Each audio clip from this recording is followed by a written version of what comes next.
درجات الحرارة اللي احنا بنعيشها الأيام دي مش بس مأثرة علينا، لا العربيات كمان بتعاني منها. فمثلا الدريكسيون بيتقشر ويتبهدل من الشمس. وبمناسبة الدريكسيون، عمرك سألت نفسك ليه في مصر بنسوق ناحية الشمال وفي دول تانية بنسوق ناحية اليمين؟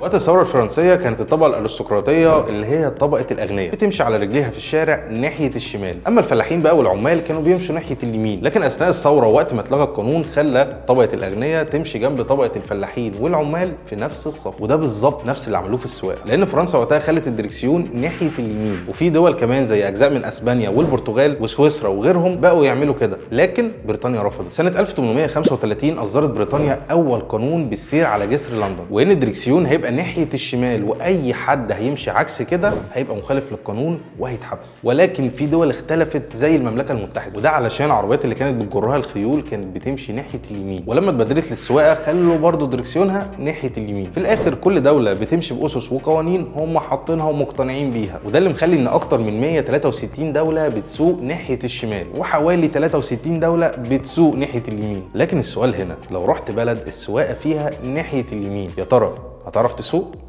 سلام.